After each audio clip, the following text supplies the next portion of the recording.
33 खबर देख रहे हैं आप, आपके साथ मैं हूं गीतांजलि। मुख्यमंत्री अशोक गहलोत ने प्रदेश को खेल की सौगात दी। सीएम गहलोत ने एसएमएस स्टेडियम में badminton hall, hockey, astro turf और हाई परफॉर्मेंस रिहैब सेंटर का लोकार्पण किया। इस दौरान खेल मंत्री अशोक चांदना, राज्य क्रीड़ा परिषद के चेयरमैन और विधायक कृष्णा पुनिया भी मौजूद रहे। इस दौरान सीएम गहलोत ने खिलाड़ियों को भी सम्मानित किया और कार्यक्रम को संबोधित करते हुए सीएम गहलोत ने कहा कि हर जिले में खेल मैदान बनने चाहिए ताकि गांव के बच्चों को भी प्रैक्टिस करने का मौका मिले। इस दौरान सीएम ने राजीव गांधी रत्न अवार्ड का नाम बदलने को लेकर बीजेपी पर तंज कसते हुए राजस्थान में राजीव गांधी रत्न अवार्ड को शुरू करने की घोषणा की और उन्होंने कहा कि नाम बदलने की परंपरा खत्म होनी चाहिए।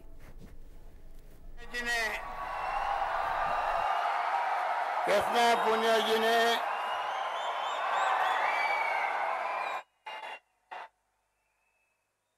तो खेल में क्या राजनीति हो, खिलाड़ियों के लिए क्या राजनीति हो, ये बंद क्यों किया गया है, ये बहुत अनफॉर्चुनेट मैं मानता हूं। और मैं घोषणा करता हूं रास्ता में को शुरू किया जाएगा वापस राजीव गांधी खेल अवार्ड को। सरकारें डेमोक्रेसी के अंदर आती जाती रहती है, चाहे केंद्र में हो चाहे राज्यों में हो। लोकतंत्र की खूबसूरती यही है, विचारधारा के आधार पर सरकार आती है जाती है। आप सबके आशीर्वाद से, आपकी शुभकामनाओं से, आपकी दुआओं से मैं तीसरी बार मुख्यमंत्री बना हूं। परंतु मैंने कभी भी पिछली सरकार की कोई योजना को बंद नहीं किया, क्योंकि समय बर्बाद होता है, काम को आगे बढ़ाना चाहिए। राज्यसभा चुनाव से जुड़ी इस वक्त बड़ी खबर भी आपको बता दें। भाजपा से राज्यसभा के उम्मीदवार घनश्याम तिवारी होंगे। बीजेपी ने उम्मीदवारों का औपचारिक ऐलान कर दिया है। औपचारिक घोषणा में घनश्याम तिवारी का नाम भाजपा के वरिष्ठ नेता है घनश्याम तिवारी।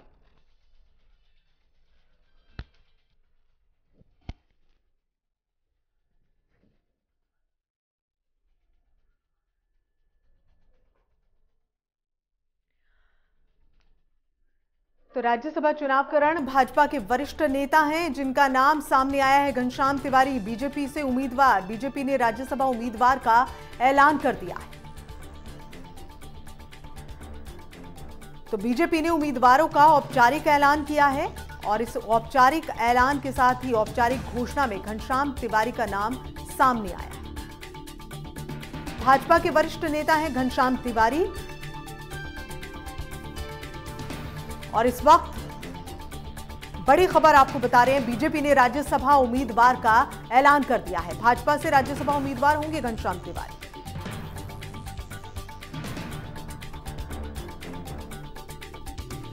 तो औपचारिक घोषणा में घनश्याम तिवारी का नाम सामने आया है। इसके साथ ही आपको बता दें, भाजपा के वरिष्ठ नेता हैं घनश्याम तिवारी। दरअसल आज बीजेपी ने राज्यसभा चुनाव के लिए अपने उम्मीदवारों के नामों की घोषणा की है, जिसमें घनश्याम तिवारी का नाम भी शामिल किया गया है। आपको बता दें कि घनश्याम तिवारी बीजेपी से उम्मीदवार हैं। भाजपा से राज्यसभा उम्मीदवार घनश्याम तिवारी, बीजेपी ने उम्मीदवारों का औपचारिक ऐलान कर दिया है। औपचारिक घोषणा में घनश्याम तिवारी का नाम सामने आया है।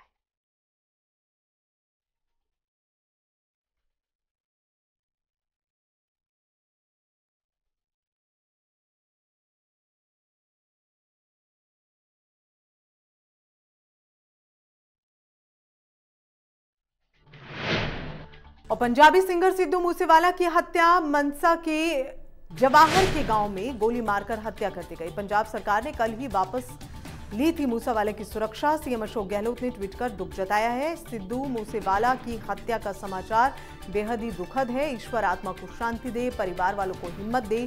संगीत में उनका योगदान याद रखा जाएगा। पंजाब सरकार नागरिकों की सुरक्षा को सुनिश्चित करे। पब्लिसिटी के लिए सुरक्षा से छेड़छाड़ करना गलत है। पंजाब ने मुख्यमंत्री बेअंत सिंह समेत हजारों लोगों को खोया है। शांति के लिए पंजाब सरकार को जरूरी कदम उठाने चाहिए।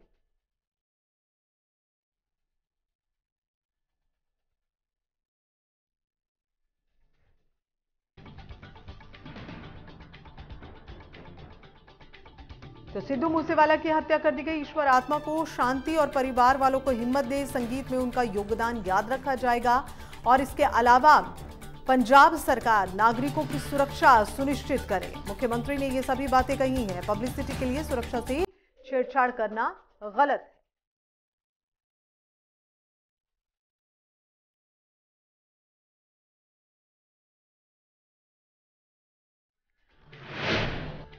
बीकानेर में ऊर्जा मंत्री भंवर सिंह भाटी ने बन रही सड़कों का निरीक्षण किया। ऊर्जा मंत्री ने कहा कि रोड का बेस मजबूत करने के निर्देश दिए हैं। उन्होंने कहा है कि इस रोड के बन जाने के बाद नेशनल हाईवे पर दबाव कम होकर इस रोड पर ज्यादा होगा। क्वालिटी के साथ किसी भी तरह का समझौता नहीं होगा। पीडब्ल्यूडी के अधिकारियों को निर्देश दिए गए हैं। रोड नेशनल हाईवे की तर्ज पर बननी चाहिए। रोड की क्वालिटी में किसी भी प्रकार की कमी नहीं होनी चाहिए।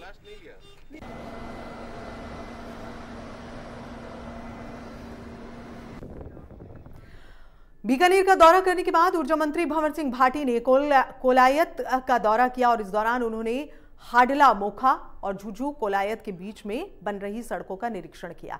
इसके साथ ही राजकीय कन्या महाविद्यालय की भूमि देखने के लिए गए। जल्द से जल्द भवन निर्माण का कार्य शुरू करवाने के लिए आवश्यक दिशा निर्देश भी दिए गए। इसी के साथ ही कोलायत सीएससी परिसर में निर्माणाधीन ट्रॉमा सेंटर का निरीक्षण किया। इस दौरान ऊर्जा मंत्री ने ठेकेदार को लताड़ लगाते हुए निर्माणाधीन कार्य में घटिया सामग्री न रखने और जल्द से जल्द काम पूरा करने के निर्देश दिए।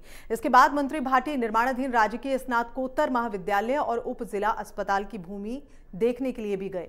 संबंधित अधिकारियों को जल्द से जल्द निर्माण कार्य पूरा करने के उन्होंने निर्देश दिए।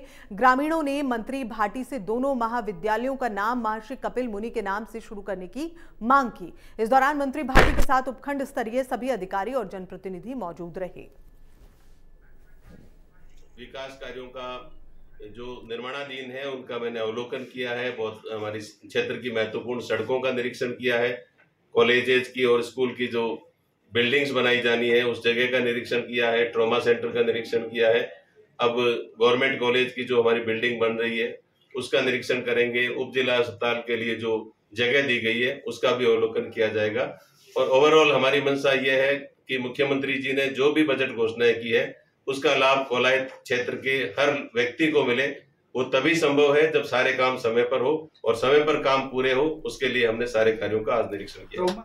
और आसीन में कांग्रेस के संगठनात्मक चुनाव को लेकर बैठक का आयोजन किया गया। इस मौके पर आसीन ब्लॉक के कांग्रेस के समस्त संगठन के पदाधिकारी मौजूद रहे। इस बैठक में रायशुमारी जानने के लिए रेल मांगरा की कांग्रेस के प्रधान आदित्य प्रताप सिंह चौहान ने भी कार्यकर्ताओं के साथ चर्चा की और संगठनात्मक चुनावों को लेकर फीडबैक लिया।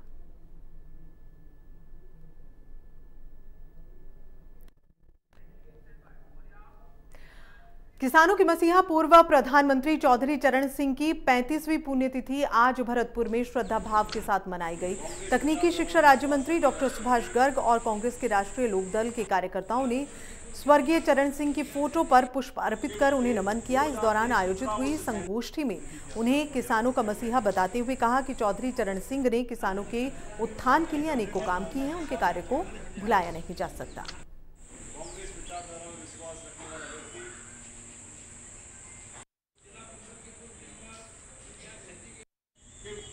2023 के चुनावों से पहले तिथि के अवसर पर यहाँ इकट्ठे हुए हैं।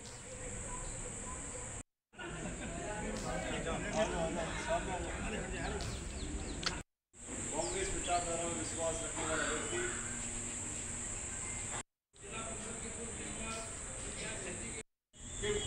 2023 के चुनावों से पहले तिथि के अवसर पर यहाँ इकट्ठे हुए हैं।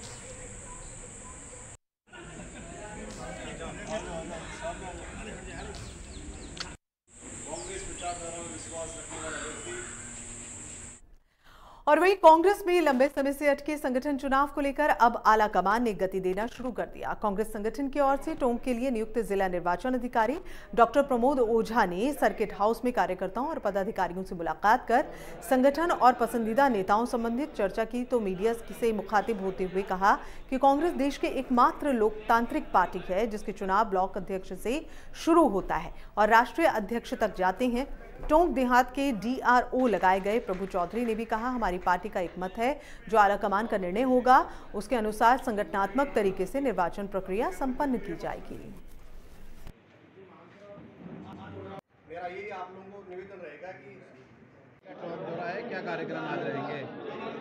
नियुक्त मैं DRO हूँ और संगठन का चुनाव है। उसी संगठन चुनाव के संबंध में सभी कांग्रेस कर्मियों से, कांग्रेस कार्यकर्ताओं से मैं मिलना चाहता हूँ, तो आज मिला हूँ।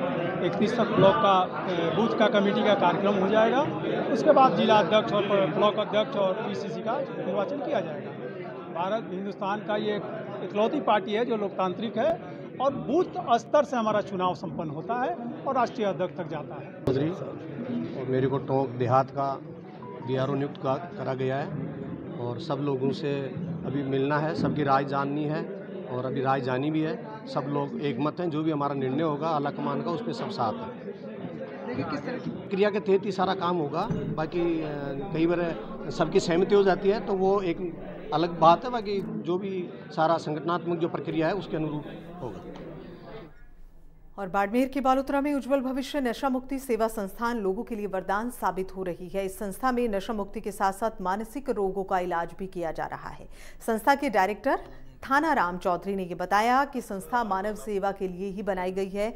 जो व्यक्ति नशा छोड़ना चाहता है या कोई व्यक्ति पागल है या मानसिक रोगी है वो इलाज करवा सकते हैं। इलाज के लिए किसी भी प्रकार का कोई पैसा नहीं लिया जाएगा।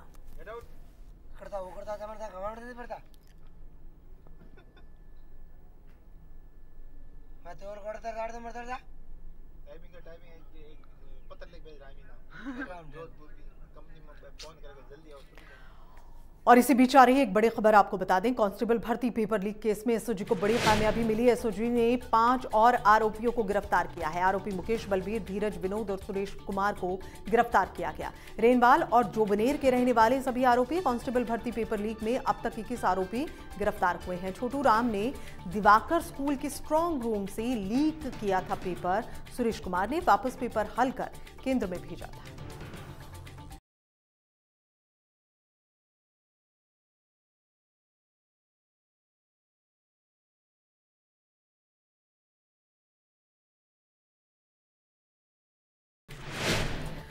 जयपुर में महात्मा गांधी नरेगा कार्मिक संघ सोमवार को शहीद स्मारक पर महापड़ाव करेंगे और जानकारी के अनुसार पिछले 23 दिन से राजस्थान के ब्लॉक स्तर पर कर्मचारियों का धरना चल रहा है। 23 दिन बीत जाने के बाद भी सरकार ने कर्मचारियों को बातचीत के लिए नहीं बुलाया और इस वजह से उनमें आक्रोश है।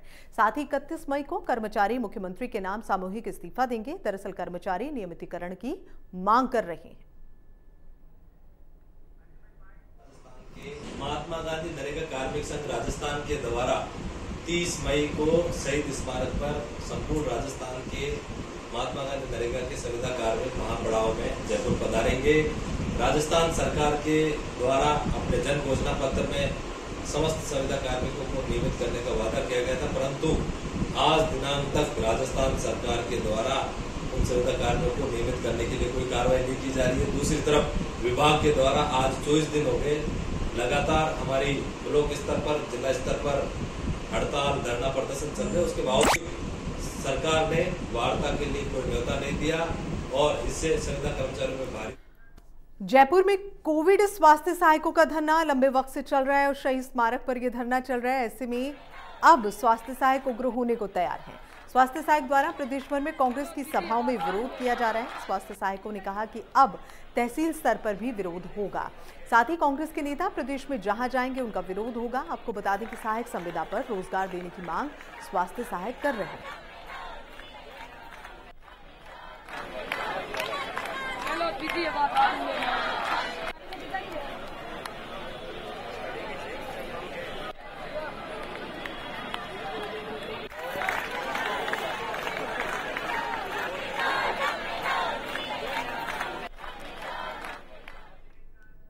राजधानी जयपुर के वरिष्ठ अध्यापक सोमवार से आंदोलन करने जा रहे हैं और आंदोलन राजस्थान शैक्षिक सेवा नियम 2021 को लेकर होगा, जिसमें सेवारत शिक्षकों की पदोन्नति में यूजी और पीजी में समान विषय की अनिवार्यता की गई है। शिक्षक पदोन्नति संघर्ष समिति के प्रदेश अध्यक्ष रामकेश दौसा ने ये बताया, ये नियम लागू करने से प्रदेश के 1 लाख शिक्षक प्रभावित हो रहे हैं। साथ ही बताया गया कि शिक्षा मंत्री बीडी कल्ला के नियमों के संशोधन का आश्वासन दिया है, लेकिन जब तक मांग पूरी नहीं होती तब तक आंदोलन जारी रहेगा, जिसमें 30 मई को शहीद स्मारक पर और फिर 31 मई को शिक्षा संकुल पर आंदोलन किया जाएगा। मैं सर रामकेश दौसा, प्रदेश अध्यक्ष शिक्षक पदोन्नति संघर्ष समिति राजस्थान। राज्य सरकार के द्वारा सर 50 वर्षों के बाद शैक्षिक सेवा नियमों में परिवर्तन किया गया है। इन नियमों में सर बहुत बड़ी विसंगति राज्य सरकार के द्वारा रह गई है। हाँ, स्कूल व्याख्याता सीधी भर्ती में जहां एक और राज्य सरकार ने पीजी विषय में आप किसी भी पीजी विषय में आप पीजी हो सकते हो, जबकि सेवारत शिक्षकों के लिए जो योग्यता निर्धारित की गई है उसमें वही सब्जेक्ट आपका यूजी लेवल पे पढ़ा होना चाहिए। तो ये सर सेवारत शिक्षकों के साथ बहुत बड़ा अन्याय है और इसी के विरोध में हम 30 मई 2022 को शहीद स्मारक पर पूरा प्रदेश से हजारों की संख्या में शिक्षक आ रहे हैं और इसका विरोध प्रदर्शन कर रहे हैं। इसके बाद 31 मई 2022 से शिक्षा संकुल पर अनिश्चितकालीन क्रमिक धरना जारी रहेगा सर, जब तक हमारी ये मांग पूरी नहीं हो जाती तब तक। और अब खबर जयपुर से। एयरपोर्ट पर कस्टम की बड़ी कार्रवाई। शारजाह से आए यात्री से सोना बरामद हुआ है। संदिग्ध लगने पर यात्री की जांच की गई और यात्री के बैग से बरामद किया गया आयरन और आयरन के भीतर छुपा था 2 किलो 300 ग्राम सोना। तस्करी के सोने की कीमत 1 करोड़ 20 लाख रुपए है।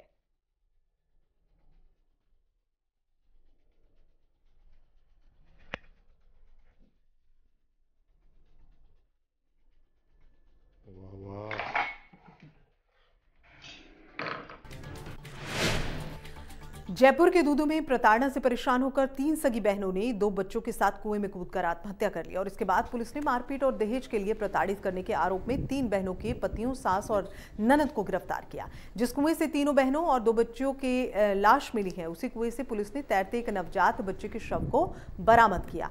आपको बता दें कि जिन 3 बहनों की मौत हुई थी उनमें 2 बहनें गर्भवती थी। फिलहाल पुलिस ने शव को पोस्टमार्टम के लिए अस्पताल भेज दिया।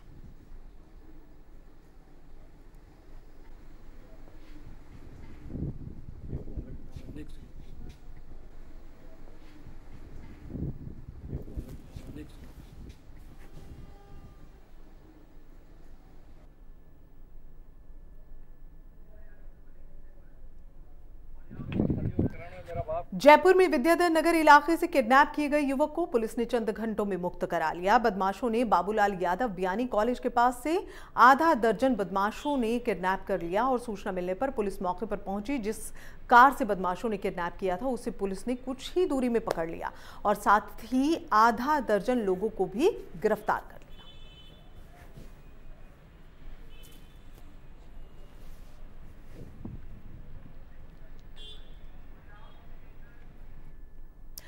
कोटा की रामगंज मंडी में मछली पकड़ने गए पिता पुत्र की नदी में डूबने से मौत हो गई। ये दोनों लोग जब मछली पकड़ रहे थे तभी अचानक पांव फिसल गया। ये लोग नदी में जा गिर गए और मृतक एक फैक्ट्री में मजदूरी का काम करता था। देर शाम जब वो दोनों वापस नहीं लौटे तो फैक्ट्री मालिक ने इसकी सूचना पुलिस को दी और इसके बाद पुलिस आहू नदी के पास पहुंची और उनकी साइकिल नदी के पास मिली। इसके बाद नदी किनारे तलाशी के लिए सर्च ऑपरेशन चलाया गया तो देर रात गोताखोरों ने शवों को नदी से बाहर निकाला। पुलिस ने पोस्टमार्टम के बाद शवों परिजनों को सौंप दिया।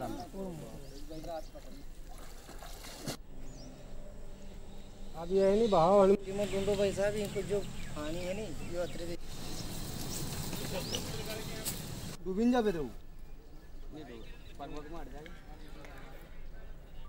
सवाई माधोपुर के बौली में सरियों से भरी ट्रैक्टर ट्रॉली अनियंत्रित होकर पलट गई। इस हादसे में एक महिला की मौके पर मौत हो गई है, 2 लोग घायल हुए हैं और सूचना के बाद पुलिस मौके पर पहुंची है। शव को CSC मोर्चरी में रखवा दिया है। साथ ही JCB की मदद से सरिये हटवाए हैं। वहीं प्रधान कृष्ण पोसवाल ने पीड़ित परिवार को मुआवजे की मांग की।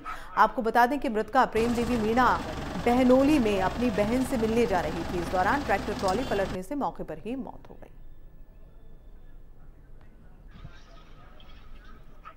धौलपुर में सर मथुरा में पुलिस ने धरपकड़ की। अभियान के तहत कार्रवाई करते हुए अवैध देसी शराब की 35 पेटी बरामद की है।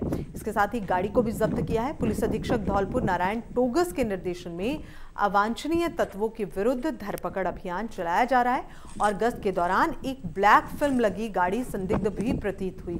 इसके बाद पुलिस ने उसे रुकवाया लेकिन ड्राइवर ने गाड़ी नहीं रोकी और भगा लिया। इसके बाद पुलिस ने गाड़ी को काफी देर उसका पीछा किया और दोनों व्यक्ति जंगल का फायदा उठाकर भागने में कामयाब रहे।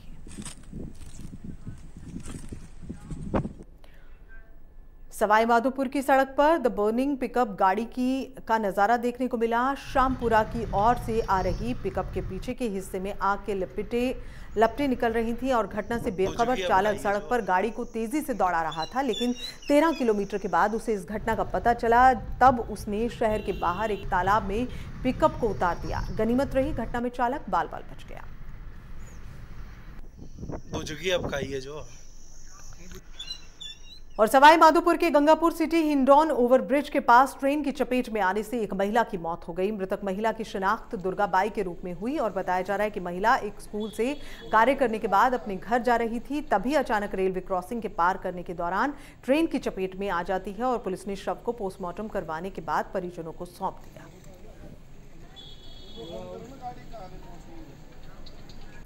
झुंझुनू के सूरजगढ़ इलाके में एक व्यक्ति पर गांव के ही कुछ लोगों ने लोहे की रॉड और डंडों से हमला कर दिया। पीड़ित युवक सूरजगढ़ में किसी काम से गया था और इसी दौरान गांव के कुछ लोगों ने उस पर हमला कर दिया। हमले में उसको काफी चोटें आईं। आरोपियों ने उसकी गाड़ी में तोड़फोड़ की तो वहीं 1,65,000 रुपए और सोने की चेन तोड़कर भाग गए। सूचना पर पुलिस मौके पर पहुंची, जांच शुरू कर दी।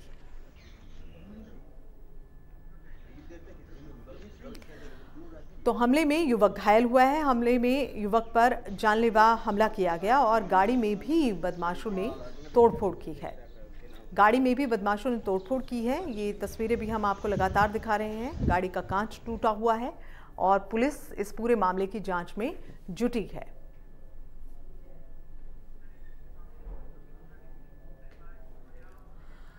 और सूचना एवं जनसंपर्क विभाग के अतिरिक्त निदेशक अरुण जोशी की माता गीता शर्मा को आज कैंसर की बीमारी से निधन हो गया। 83 साल की उम्र में गीता शर्मा का निधन हुआ। मानसरोवर में सेक्टर 9 के सामुदायिक केंद्र में कल शाम 5:30 बजे शोक सभा का आयोजन किया जाएगा। आपको बता दें, गीता शर्मा वरिष्ठ पत्रकार स्वर्गीय वशिष्ठ कुमार शर्मा की पत्नी थी और वो प्रधानाचार्य पद से रिटायर्ड भी थी। स्वर्गीय गीता शर्मा ने अनेक भजनों और कहानियों का लेखन किया और उनका आध्यात्मिक और पौराणिक विषयों पर गहरा अधिकार था।